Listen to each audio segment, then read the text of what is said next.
book your ride. Insert your pickup and drop-off location.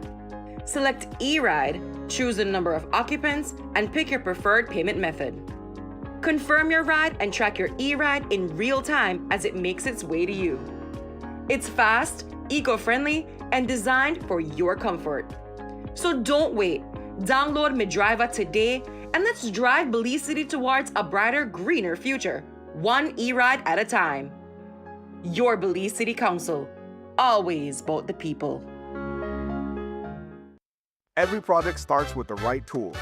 At Builders Hardware, we got everything to get the job moving. Tools, paint, plumbing, electrical, garden, it's all here from construction start to finish.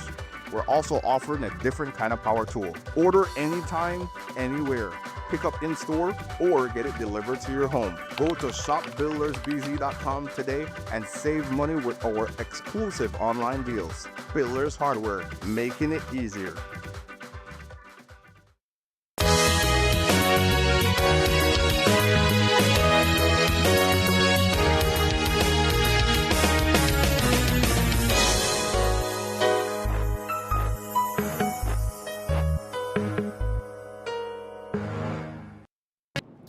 Good evening and welcome to Plus News for Tuesday, July 1st, 2025. I am Julian Cruz.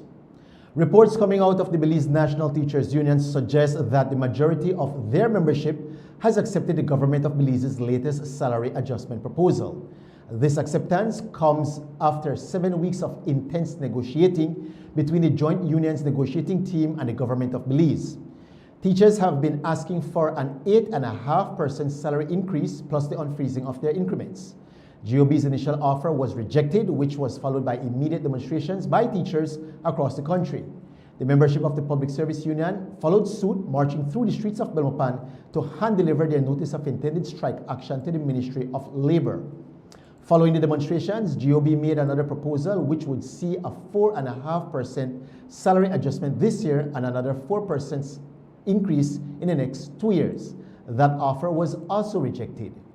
The government's latest proposal came last week during a meeting between the members of the joint union negotiating team and the government, where the government offered a 4.5% salary increase this year, followed by another 4% next year. A leaked memo from the Belize National Teachers Union shows that 75.04% of the BNTU's membership voted yes to the government's latest proposal, while 24.96% voted no.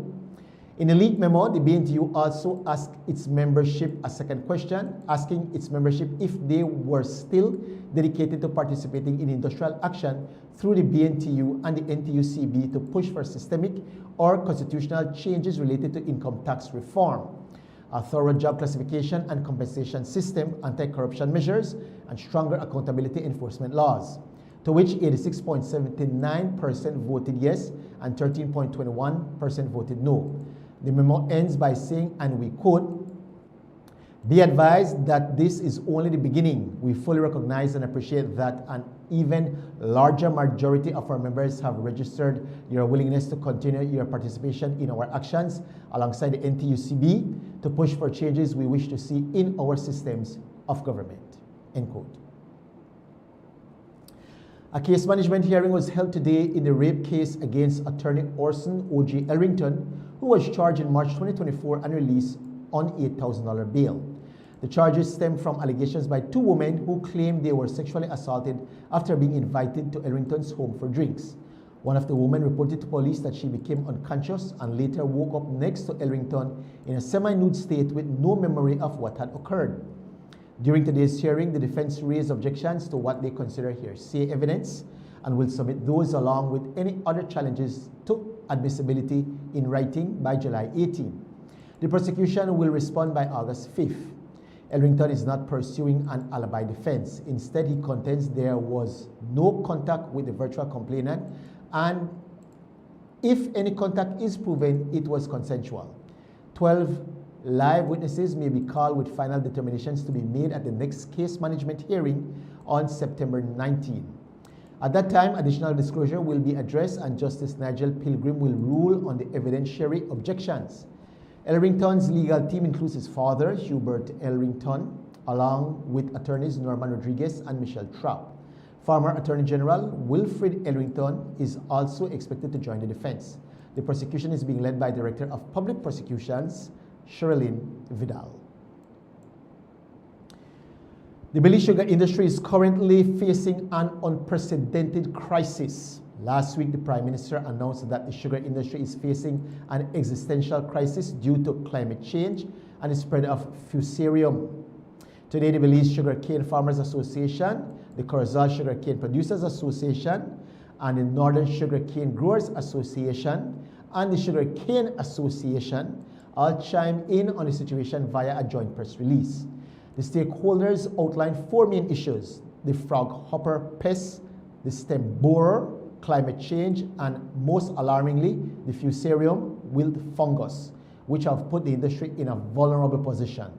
To address these challenges plaguing sugarcane farmers, they have proposed a few changes to support the recovery and investment necessary for sustainable production.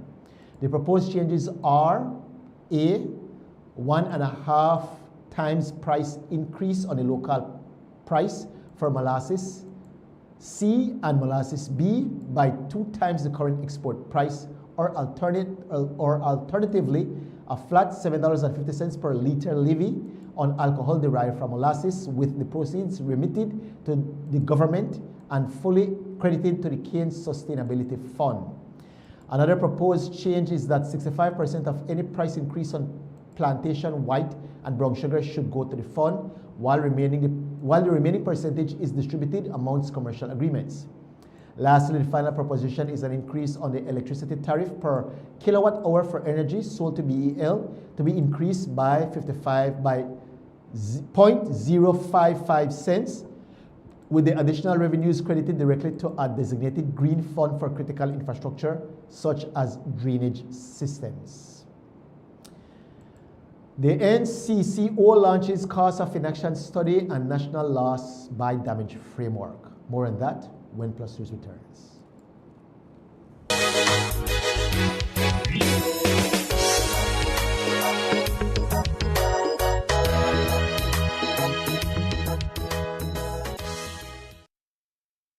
Looking to build or renovate? Find the inspiration you need in our showroom. First stop, the kitchen. Explore big-name appliances, all built to make life easier. From there, let the lights guide you. But what about the finer details? We've got you covered. And to bring it all together, we've got tiles for every surface. All available online. Builders Hardware, your home improvement warehouse. Let's all be safe during the rainy season.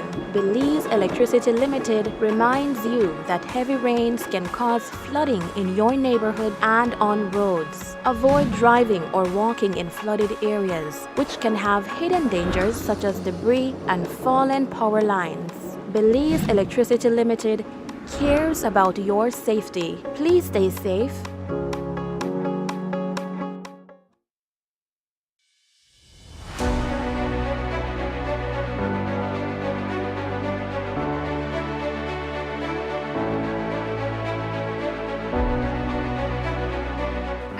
The first day of training very clearly, as if it was just yesterday. As I looked around the academy, it was filled with strained faces and many bald heads, whose faces expressed the same emotions that I was feeling inside. Here at the academy, all recruits are considered as one body, signifying that if one recruit misbehaved, we would all suffer consequences along with him or her. That was very frustrating at the beginning, but as the weeks went by, we familiarized ourselves with the routine of being a recruit here at the MPTA, and we learned to comply, be responsible, and most importantly, to be disciplined. Our goal is to equip recruits not only with the skills to fight crime, but with emotional intelligence, ethical grounding, and resilience necessary to build trust and legitimacy within the communities they serve. Every work shift is an opportunity to lead. Every criminal case is a chance to learn.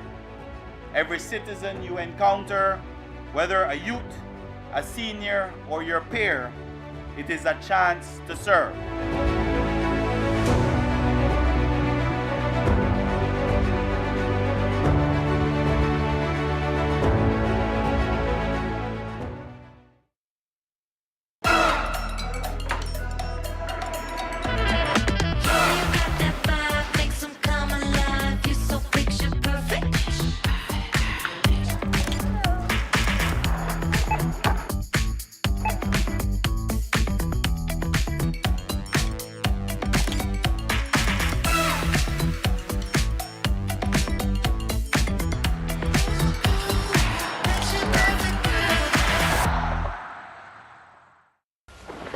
When the power goes out, life is disrupted.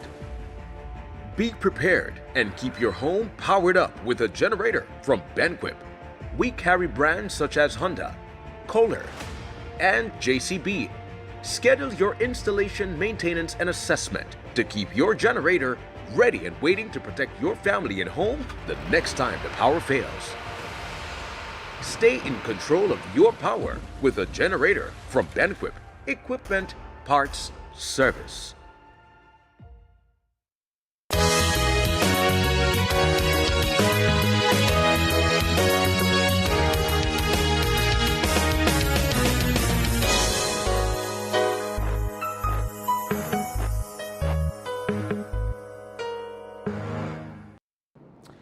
The National Climate Change Office, the NCCO, with technical and financial support from the UNDP's Climate Promise program, has officially launched two major initiatives, the Cost of Inaction Study and the National Loss and Damage Framework. From July 1 through to the 3rd, key stakeholders and technical experts are gathered at the Ministry of Sustainable Development Auditorium in Belmopan for a 3-day workshop focused on enhancing Belize's capacity to assess and respond to climate-related loss and damage. The initiative comprises two interconnected components. The Cost of Inaction Study will analyze and forecast potential economic and social losses under a range of climate and development scenarios, underscoring the critical need for timely adaptation measures.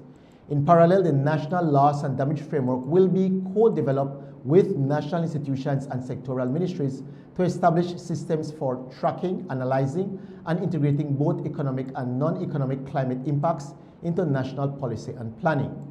Program Coordinator Heidi Sosa explained that the workshop includes a mix of methodological refinement, sector-specific impact assessments, and hands-on training sessions.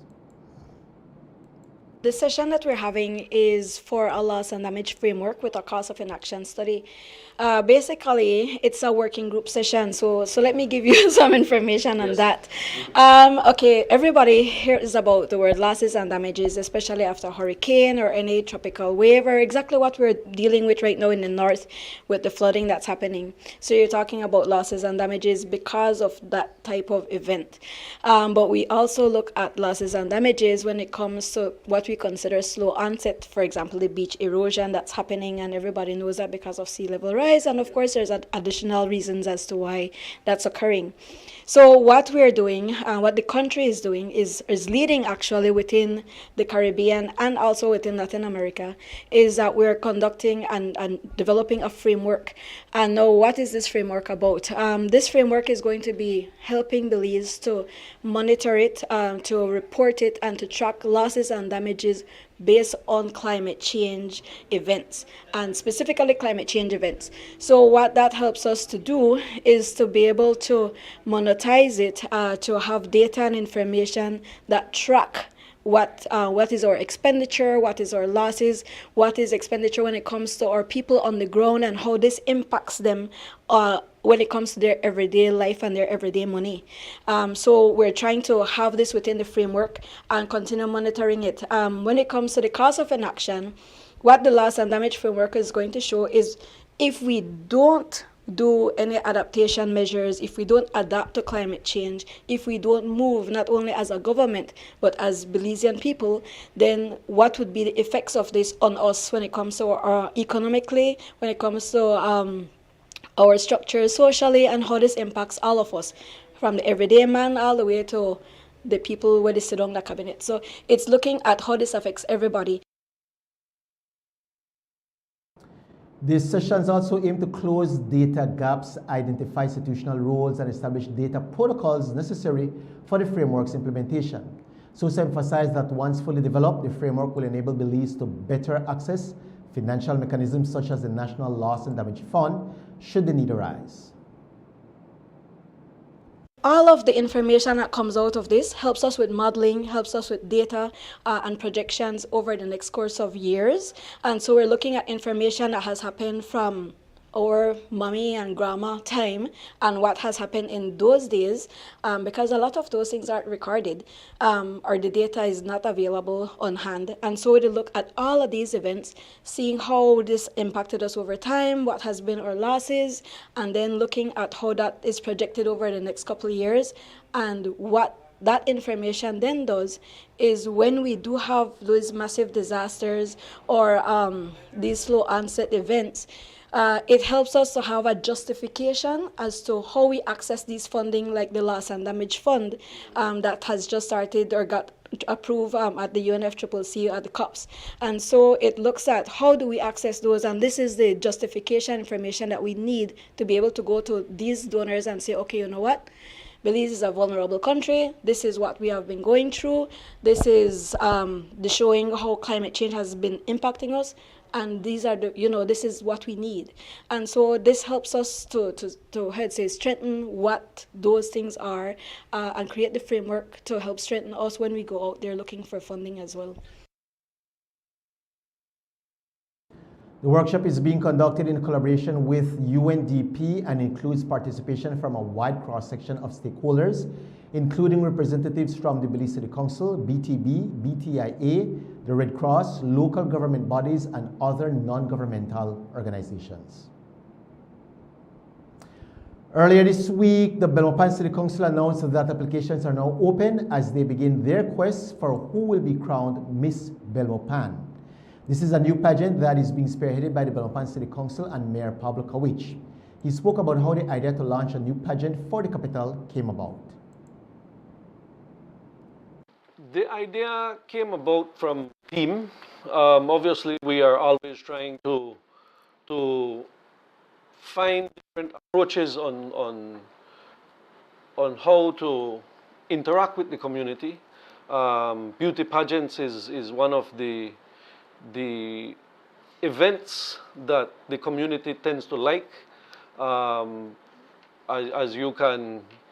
I'm sure as you're aware, countrywide there are multiple beauty pageants across the nation. So just I think about 2-3 weeks ago there was a Miss Earth. Prior to that, 2-3 weeks before that, there was also another beauty pageant. And I think it was there was a Miss Phoenix, and now the Belmopan City Council will be promoting Miss Belmopan. Applications are open to all women between the ages of 18 and 26 years old. In addition to being a born or naturalized Belizean, all applicants must live in Belmopan while never having given birth or being married. The mayor says that the strict criteria is due to the council's hope that the winner will be able to represent Belize on the international stage. Why are the requirements so strict? One of the reasons why we tried to put certain standards when it comes to the pageant event is that we have desires to utilize this candidate to move to an international platform. So we need to ensure that whoever is successful in the pageant would qualify to represent Belmopan and Belize at a higher level. So obviously we need to ensure that all standards are met from inception. So with the new Miss Belmopan pageant, what will happen to Miss Belmopan Queen of the Bay? Well, according to the mayor, the two queens will coexist. We asked if this new pageant was an attempt at trying to get rid of the Queen of the Bay pageant in Belmopan. As I mentioned, there are multiple pageants that happen across the country. Queen of the Bay is one of the many pageants. This Miss Belmopan is just another creation of this type of event. I am sure we will not be the last entity to try and promote beauty pageant. So it has nothing to do with that Queen of the Bay pageant itself. So now with this Belmopan pageant, the city of Belmopan would essentially have two queens. Can the two queens coexist under the city council? There are multiple queens in most municipalities. You have culture queens and all that represent a municipality. It's just another pageant. It has no impact on any of the other beauty pageants that people organize. It's just another queen for the city. The Queen of the Bay or the Miss Belmopan for Queen of the Bay falls under the Queen of the Bay umbrella. Miss Belmopan, which is the pageant that would be established by the council, would be just Miss Belmopan, nothing affiliated with any of the other pageants. This week is being celebrated as Procurement Week 2025. Yesterday, as a part of the week-long festivities, a workshop was launched for public officers, business owners, and aspiring entrepreneurs to enhance their knowledge of procurement laws, standards, and best practices. This week-long event aims to improve the legal and efficient execution of public and private projects to support Belize's economic growth through workshops featuring expert insights, real-life case studies, and interactive discussions. We spoke with Trudy Joseph, a procurement specialist, who told us more about the training. As a procurement specialist, of course, whatever is being discussed today and the rest of the week directly impacts what it is that we do. And the great thing about this is that the Central Executing Unit actually deals with loans from different IFIs. And so because this is an inclusive training for the entire week, it really helps us to be able to understand what it is that can work for one IFI in comparison to the other. Like one of the questions that was asked when you talk about shortlisting, you know, there's shortlisting for one IFI that would be one amount, and for another IFI it would be a different amount. So even though you may understand shortlisting, it's great for you to know what are the details in relation to the specific IFI, but also just to understand overall. By the time documents get to us, it's generally ready for execution. We're going to go out to market. And so the good thing about the training is that we have other stakeholders in the room, like we have our focal points that they actually input the information for the terms of reference, and understanding a great terms of reference, like the example that was provided with the bridge that collapsed or a street that was not actually done. It's because if you don't have the inputs, then that can create problems by the time you get to contract signing. So because we have other persons, other stakeholders that are involved in the session today and the rest of the week, then people understand that procurement is actually inclusive. It's not just the procurement specialist. It has to do with from the input stage all the way to the contract management. The Ministry of Investment and Taiwan Technical Mission launched cell phone repair training for women in Punta Gorda. More on that right after this break.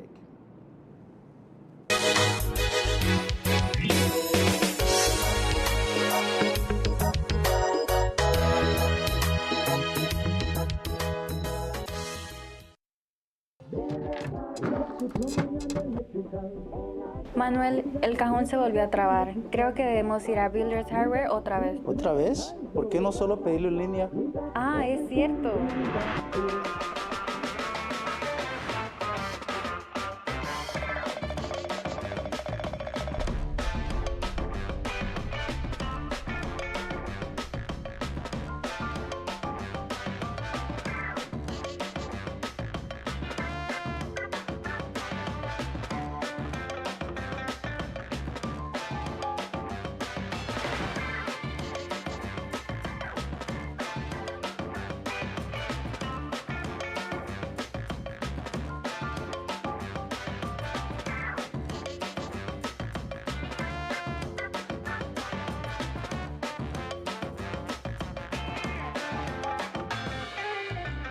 Manuel, se me olvidaron las guías del cajón.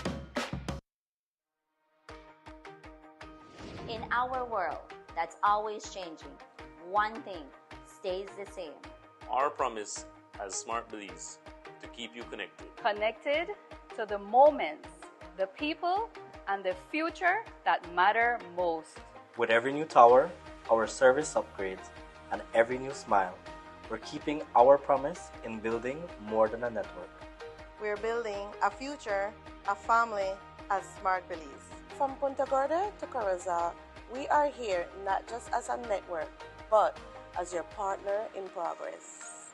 We have grown significantly over the past 20 years, and we just keep growing. Thank you for placing your trust in us. We remain dedicated to providing meaningful connections that bring value in every way that matters to you. We continue to bring people together.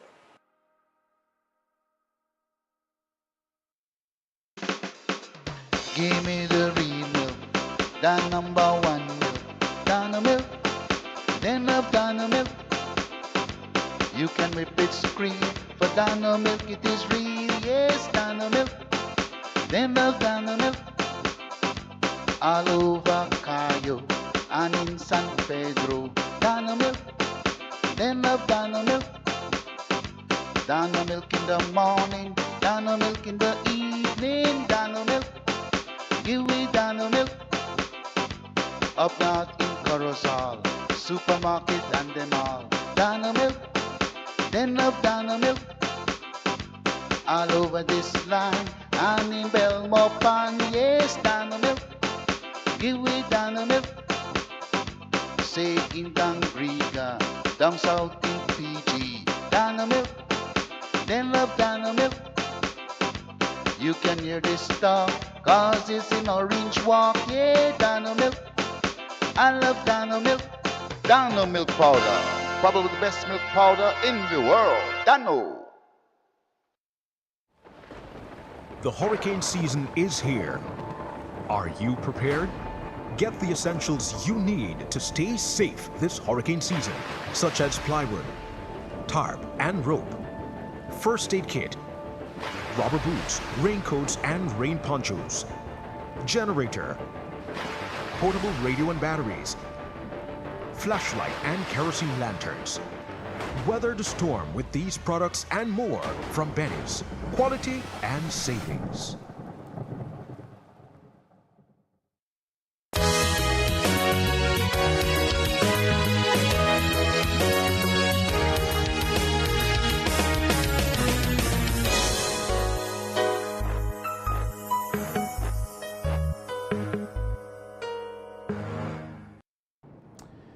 The Ministry of Investment, in partnership with the Taiwan Technical Mission and several local institutions, has launched a new technical training program in Punta Gorda aimed at empowering women and girls with skills in cell phone repair. Titled Cell Phone Repair Training for Women in Belize, the initiative is being implemented through the Ministry's Investment Policy and Compliance Unit, the IPCU, in collaboration with the Ministry of Human Development, the Punta Gorda Town Council, and the Toledo Community College. The program is designed to address a national shortage of skilled cell phone technicians, particularly in southern Belize, where no formal training currently exists. The training will equip participants with practical skills in the cleaning, maintenance, and repair of mobile devices, creating potential avenues for self-employment and small business development. It also supports the ministry's broader goal of diversifying economic activity in the Toledo district and fostering entrepreneurship in emerging sectors such as the orange economy. The program builds on a 2024 pilot project delivered in Corozal and Orange Walk in partnership with the National Women's Commission. On Monday, June 30, the Ministry of Education, Science and Technology met with the Belize National Teachers Union to address key education sector issues. These issues include the convening of national working groups to revise the criteria for department heads and requirements for the licensing of teachers, the employment and professional development needs for school counselors alongside a certification program, compensation for additional teaching duties due to teacher shortages, and unpaid salaries resulting from teacher license issuance delays. Several other topics, including a draft for the Joint Statement Action Plan signed by the Ministry of Education, Science and Technology and the BNTU and the managing authorities of schools earlier this year was also discussed. Following the meeting, the Ministry of Education said that they will continue to collaborate with the BNTU and other key stakeholders in its work to elevate the teaching profession and improve the educational system of Belize. That is a mouthful, and it's a lot to accomplish. Let's hope they do all that and more. Thank you so much for tuning into Plus News. Be sure to join us right back here again tomorrow evening when we bring you all the latest happenings from around the country. Until then, do have yourselves a lovely evening. Stay out of the wet and the bad roads if you don't have to be on them tonight. God bless. Have a lovely night.